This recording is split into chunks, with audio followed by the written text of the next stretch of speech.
여왕이 자신을 다스리는 원칙. 우리는 지도자가 대담하고 무모하며 카리스마 넘치고 영감을 주는 사람이라고 생각하고 싶어한다. 또한 그 지도자가 야심차기를 기대하고 승리를 거두거나 우리를 즐겁게 해주기만 한다면 그의 치명적인 결함이나 불운한 악덕마저 기꺼이 용서한다.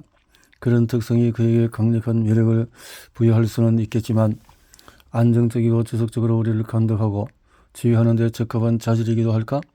한 국가를, 한 기업을, 한 스포츠팀을 경영하는 데 알맞을까? 더 중요한 질문은 그것이 유일한 길인가 하는 점이다. 우리가 일반적으로 생각하는 지도자의 모습과는 다른 이상을 마음에 품고 있었던 플라톤은 젊고 선천적으로 기억력이 좋으며 정보 습득이 민첩하고 용기 있고 태도가 고상한 군주를 원하고, 만약 우리 군주가 가치 있는 나머지 자질도 갖추고 있다면 이제 미덕의 모든 부분에 필연적으로 동반하는 절제가 군주의 영혼을 돌봐야 한다고 말했다. 26년에 태어난 영국 최장기 제위 군주가 된 엘리자베스 2세는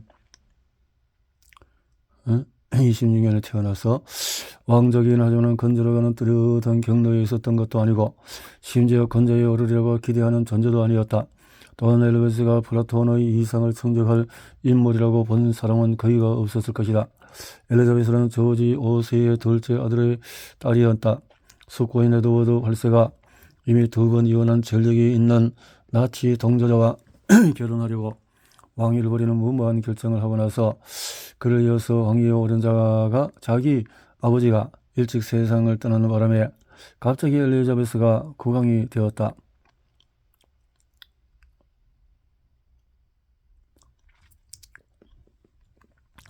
플라톤이 그렸던 이상적인 지도자의 모습이 무엇이든지 엘리자베스는 세계적으로 존경받고 오래도록 변함없이 그 자리를 지킨 바로 그 엘리자베스 여왕이 되도록 기꺼이 자신을 걸고 닦으며 만들어가야 할 터였다. 현대의 영국 국왕이 하는 일이 무엇일까? 그것을 말하기는 쉽지가 않다. 영국 국왕이 할 수 없는 모든 일을 열거하는 편이 오히려 더 쉬울지도 모른다. 국왕은 법률을 통과시킬 수가 없고 정부의 수장을 선택할 수도 없으며 전쟁을 하지도 못한다. 심지어 정책 문제에 관해서는 언급해서는 안 된다. 하지만 모순적이게도 바로 이 무력한 지위를 유지하려면 엄청난 권력이 필요하다. 여왕은 매일 공문을 받으며 회담이라는 절차에 따라서 매주 총리와 만나서 영국 안에서 일어난 일과 문제에 관해서 모두 보고받았다. 그러면서도 동시에 이렇게 얻은 그 어떤 정보에 대해서도 공공연히 영향을 미치는 행동을 하는 것은 허용되지 않았다. 그 어떤 방식으로도 국사에 관여할 수 없었다. 모든 국사가 자기 이름으로 시행되는데도 말이다. 이것이 정확히 엘리자베스 2세가 12명의 총리와 14명의 미국 대통령, 7명의 교황을 거치는 동안의 위엄을 지키며 해낸 일이었다. 지금 나는 여러분 앞에서 내 삶이 길든 짧든 평생 여러분을 그리고 우리가 모두 속하는 위대한 우리 제국을 섬기는데 헌신할 것을 선언합니다.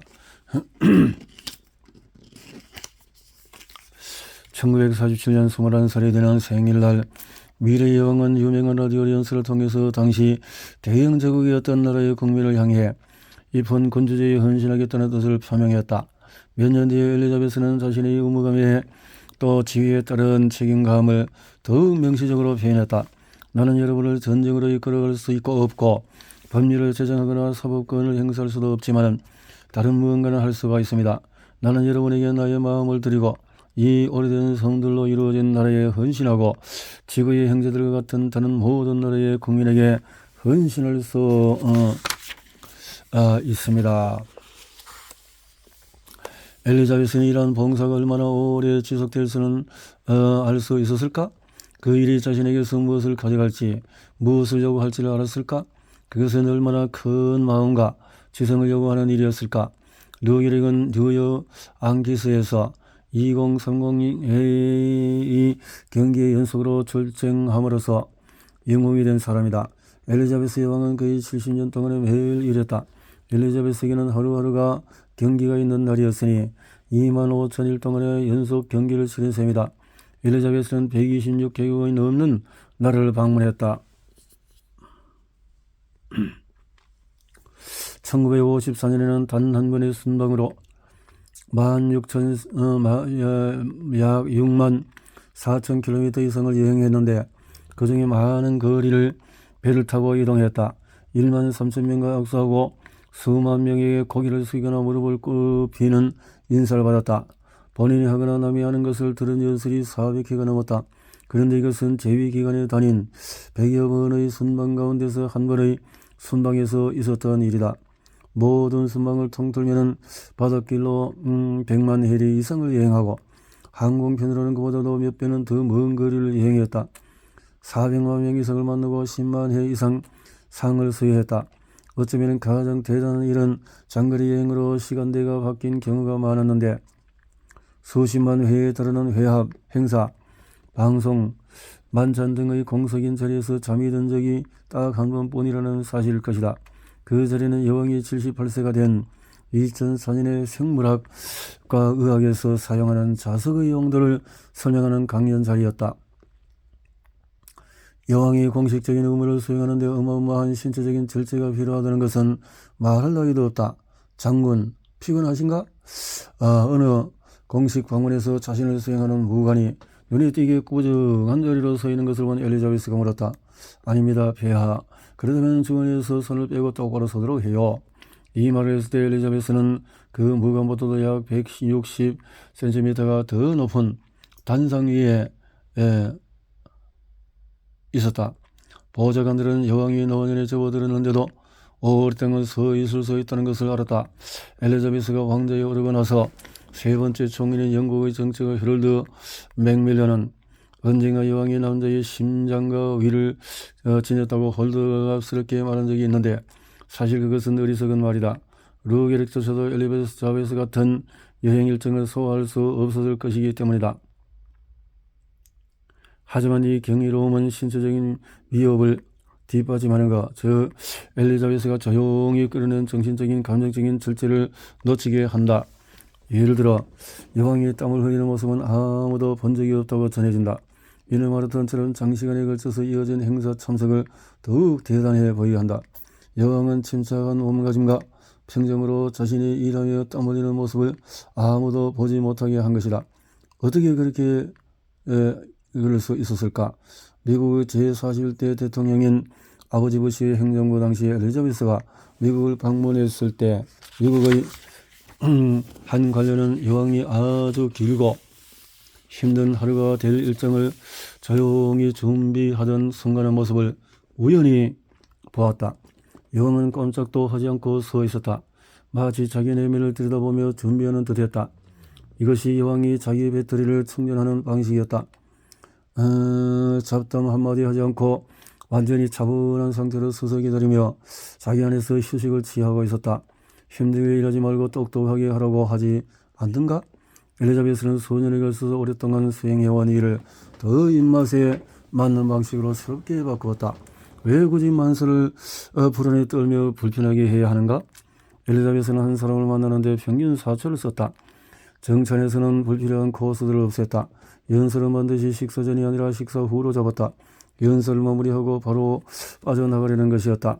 궁전의 미디어 담당관들에게 여왕은 원테이크 원저라는 별명으로 알려져 있었는데 절대 서두르는 법이 없지만은 자신이 하고자 하는 일을 철저히 생각해 두었다가 첫 번째 시도에서 제대로 해냈기 때문이다. 절제는 인내와 끈기만이 아니다. 그것은 일하기에 가장 좋고 가장 경제적인 방식을 찾아내는 것이며 과제를 수행하는 동안의 효율성이 높아지도록 헌신적으로 진화하고 개선하는 일이다. 진정한 명예는 자기 일을 장악할 뿐만 아니라 다른 사람들은 여전히 헐떡거릴 때도 아주 쉽게 해내는 사람이기도 하다. 어떤 상황에서도 평정을 유지하는 여왕이 영국인의 이상을 구현한 인물이라는 데는 이견의 여지가 없다. 1964년에 엘리자베스가 퀘벡을 방문했을 때 남북한 반군주제 폭동이 일어났는데 여왕은 고요하고 차분하게 인내했다. 1966년에는 무거운 시멘트 덩어리가 왕실 자동차 지붕 위로 꽝 떨어졌는데 엘리자베스는 아무렇지도 않다는 듯이 튼튼한 차예요 라고 했다.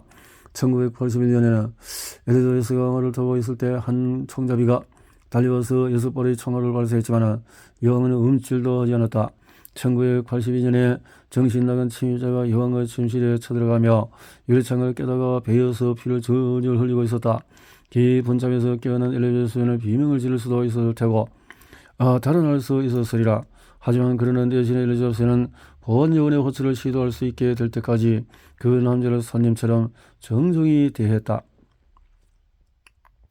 여왕은 그 자리를 차지한 사람들에게 대체로 죄악의 면모를 끌어내는 국왕이라는 지위에 있으면서도 어떻게든 성공적으로 살아간 생기 넘침에서도 명민한 사람이다.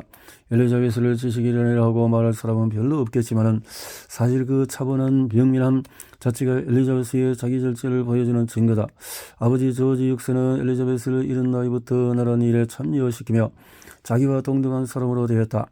그래서 엘리자베스는 10세 때부터 저들에게 조언을 들었고 잉글랜드의 가장 훌륭한 헌법학자 한 사람에게서 매주 2회씩 6년에 걸쳐서 개인 수업을 받았다. 여왕이 겉으로 다 말하지 않더라도 언제나 말로 하는 것보다도 더 많이 알고 있었다는 것을 확신해도 좋다. 거의 모든 경우에 엘리자베스는 주간 알리언 시간에 어떤 사안을 설명하는 총리보다도 그 사안의 역사를 더 잘 알고 그에 관해서 더 많은 경험이 있었다. 하지만 말을 더 많이 하는 것은 필연적으로 총리이고 엘리자베스는 그 말을 듣는 쪽이었다. 엘리자베스는 가서 평가되는 것에 개의치 않았고 결국 자기 진가가 재평가되리라는 것을 알기에 너끈히 참을 수 있었다. 가장 높은 자리에서 총리함보다도 절제가 더 희귀하다. 가리스마는 좀 떨어질지 몰라도 결국 살아남는 것은 절제다. 절제는 안정화하는 힘이 있다. 엘리자베스는 정부가 보내는 문서 가운데서 가장 중요한 사안을 담아두는 여왕의 빨간 상자에 든 문서를 모두 다 읽는 것으로도 유명했다. 그 중에서 따분한 것도 많고 머리가 멍해질 정도로 복잡한 것도 많았다. 엘리자베스는 매일 아침에 6가지 신문을 읽었다. 아무도 엘리자베스가 강요하지 않았고 아무도 엘리자베스가 그 내용을 아는지 시험하지도 않는데도 말이다. 그냥 다른 사람에게 요약해달라고 요청할 수도 있고 대충 훑고 넘어갈 수도 있었다. 하지만은 그러지 않았다. 그렇게 얻은 지식을 활용할 기회가 헌법으로 제한되어 있는데도 그것들을 다 읽었다. 왜 그랬을까? 왜냐하면 그것이 자기의 의무를 이행하는 가장 확실한 방법이기 때문이었다. 행동에 제약이 많은 여왕이 변화에 영향을 미칠 수단은 딱 하나이며 엘리자베스는 신중하고 절대된 방식으로 그 수단을 사용했다. 그것은 바로 질문하는 것이다. 어떤 일이 우려스럽거나 그 일에 반대하는 입장일 때 엘리자베스는 빨간 상자나 언론에서 볼 수 있는 내용을 넘어서는 훨씬 자세한 정보를 요구했다. 때로는 그저 반복해서 정보를 요구하고 그러다 보면 결국에는 해당 정책 위반자들이 엘리자베스가 우려하는 사안이 무엇인지 분명히 깨닫게 되었다. 이를 어떻게 처리한다는 자기 생각을 노골적으로 말하지는 않았지만 그래도 시간이 흐르면 아주 분명하게 전달이 되었다. 엘리자베스는 정치적인 의견을 가질 권한은 없지만은 평범한 사람뿐만 아니라 대부분의 세계 지도자조차 해낼 능력이 없는 어떤 일을 해낼 만큼 매우 강했다. 바로 자신이 통제할 수 없는 일에 관한 의견을 피력하는 일을 자제하는 것이다. 엘리자베스 2세는 평생에 걸쳐서 인간의 행동을 공부한 학생이라고 할 수 있다. 자기 지위에 따르는 제약과 의무에 답답해 하는 대신에 그 안에서 자유를 찾아내고 그 힘을 생산적인 목적으로 활용했다. 보좌관들은 어떤 행사는 괴로울 정도로 따분하다고 느끼기도 한다. 하지만 여왕은 그럴 때도 흥미로운 뭔가를 찾아내려고 했다. 저 사람 아버지가 내 아버지의 시종이었던 것은 알아차렸어요? 어느 날 긴 만찬이 끝나고 나서 엘리자베스가 활기 넘치는 말투로 이렇게 말했다. 그 남자가 신은 빨간 양말을 봤어요? 어느 공식 행사가 끝난 뒤에 이렇게 질문했다. 왜 무대 옆에서 음악 감독이 한 사람 더 있었을까? 어느 콘서트를 오고 나서는 경호팀도 놓친 사실을 눈치채고 이렇게 말했다. 저 병사에게는 무슨 일이 있었던 건가요? 엘리자베스는 총검에 손을 베인 젊은이에 관해서 물었고 자기는 너무나 중요한 인물이라 그런 일 따위는 신경 쓰지 않는다고 생각하는 지휘관은 대답할 말이 없었다. 나약한 정신은 끊임없이 혼란과 자극을 요구한다. 강인한 정신을 지녔다는 말은 홀로 자신만의 생각에 몰두하고 반대로 경계를 놓치지 말아야 할 순간에는 차분하게 주변을 살핀다는 의미다. 엘리자베스는 지속적으로 세상의 변화에 적응해야 했다. 오늘날 지구상에 존재하는 대부분 국가가 엘리자베스가 태어났을 때도 존재하지도 않았다. 세상은 엘리자베스 2세의 재위 기간에 글자 그대로 다시 만들어졌다. 엘리자베스의 직무는 간섭을 유지하는 동시에 재빨리 변하는 미래에 적응하는 일이었다. 사람들은 엘리자베스가 기준을 지키는 마지막 요새라고들 말해봤지만 그 기준은 세월이 흐른 동안에 재평가되고 조정되고 재고되었으며 어떤 기준은 그 과정을 여러 차례 겪었다. 변화는 하나의 상수가 되어서요. 절제의 범위를 점점 확장하는 게 변화를 관리하는 일이 되었지요. 라고 엘리자베스는 말한다. 왕가가 이러한 절제의 일환으로 이탈리아 작가가 주세페 토마시 디 람페두사의 한 문장을 이용해서 좌우명으로 삼은 것도 바로 이 때문인지 모른다. 상황이 똑같이 유지될 것 같다면 상황을 바꿔야 할 때가 온 것이다. 우리가 꼭 이해하는 것이 있다. 자기 절제는 무슨 일이 있어도 상황을 정확히 똑같은 상태로 유지하는 것이 아니란 점이다. 자기 절제는 모든 일에 정하는 것이 아니다. 게다가 항상 똑같이 유지되는 세상에서는 절제가 그리 많이 필요하지도 않을 것이다. 자제는 정하는 능력, 어떤 상황이든 잘 활용하는 능력, 어떤 상황에서는 성장과 향상의 기회를 찾아내는 능력이기도 하다. 그리고 이런 일을 평안하고 침착하게 심지어 주도적으로 즐겁게 해낼 수 있는 것이다. 달리 어떤 선택을 할 수 있겠는가? 어쩌면 엘리자베스 2세의 재위기간이라는 가장 흥미롭고도 상징적인 변화는 1994년에 자신에게 과세하라는 여왕의 결정이었을 것이다. 절제가 자기 책임을 다하는 것이라면 한 군주가 자기 정부의 그것도 정리의 반대로 누수고 자기 재산과 수입에 과세하라고 제안한 이 결정보다 더 나은 절제의 예를 찾기는 어렵다. 하지만 그렇다고 모든 것이 변화에 열려있다는 말은 아니다. 안 그러는 게 좋겠다라는 말은 버킹엄 궁전에서 자주 쓰는 말이다.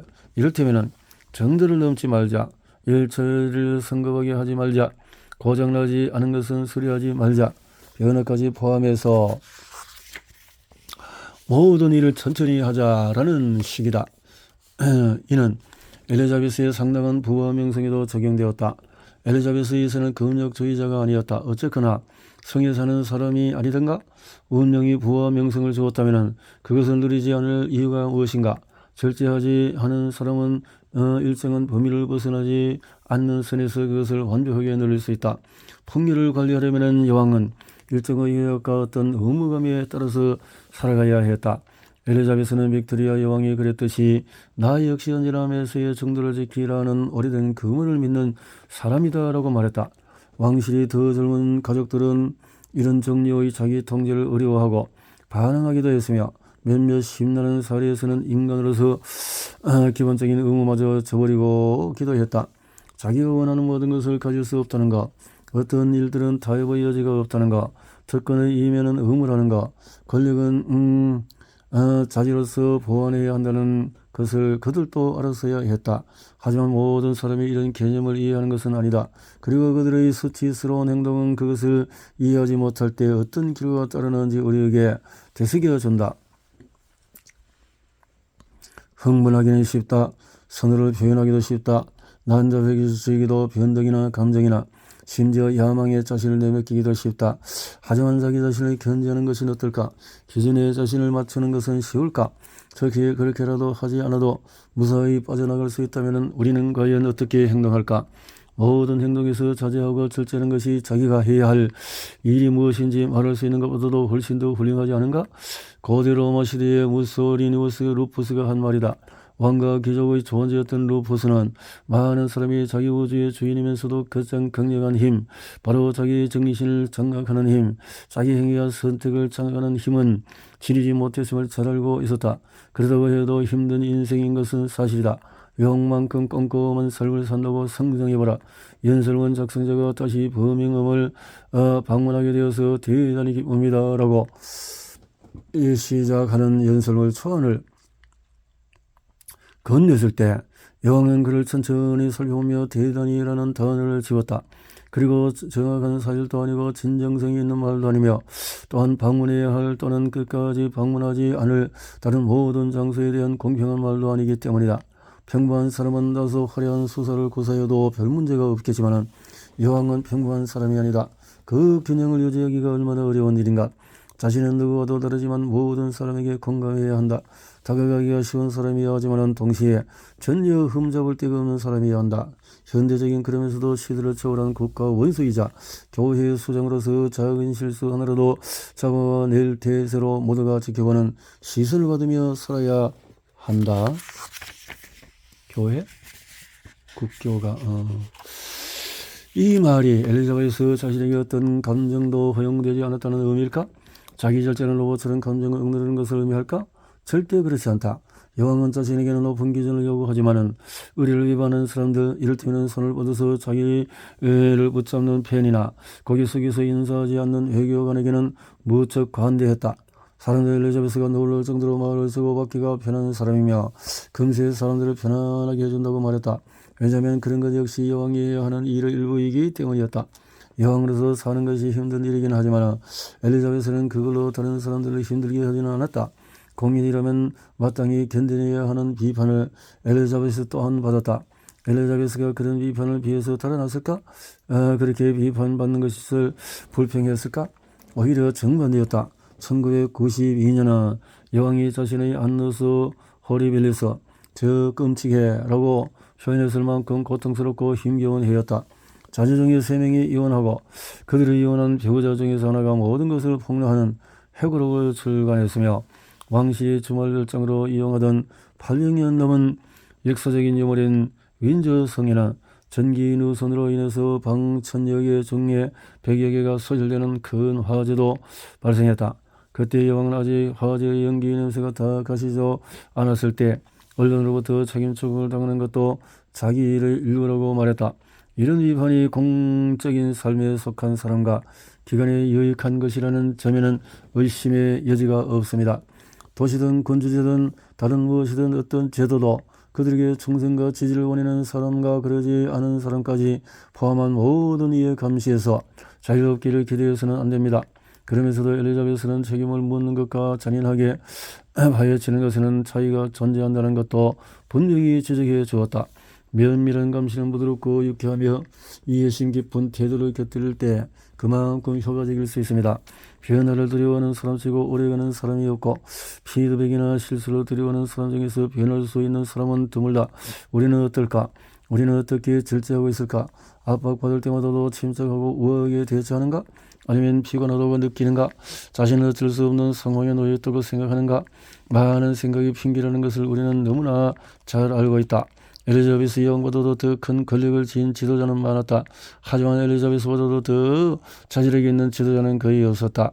엘리자베스를 영국인이 자랑스러워할 수 있는 국왕이 되게 해준 것은 바로 이런 극기와 헌신이었다. 그것이 엘리자베스를 자기 자신이나 권력의 유혹으로부터 구해준 것은 두말할 나위가 없고 여왕이 여러 복권뿐만 아니라 복정이라는 통치 형태 자체보다도 더 오래 버티는 데도 도움이 되었다. 우리가 꼭 이해해야 할 것이 있다. 위대함은 그 사람이 움직이는 것뿐만 아니라 움직이지 않기로 한 것에서도 드러난다는 점이다. 위대함은 한 사람이 자기 세계 또는 자기 직업이 가한한 제약을 어떻게 견뎌내는가. 우리가 한계 안에서 창의적이며 의식적으로 침착하게 무엇을 해낼 수 있는가에 달려있다. 언젠가 여왕은 이렇게 말했다. 대부분의 사람에게는 직업이 있고 그들의 일이 끝나면 집으로 갑니다. 그런데 내 인생은 직업과 삶을 도저히 나눌 수 없으므로 둘이 함께 갑니다. 절제의 길을 이보다 더 잘 정리한 것은 없다. 그것은 모든 기력을 소비하고 모든 시간을 들여야 하는 일이다. 그것은 평생에 걸쳐서 걸어가는 여정, 거기에 더 오래 머물수록 더 대단해지는 여정이다.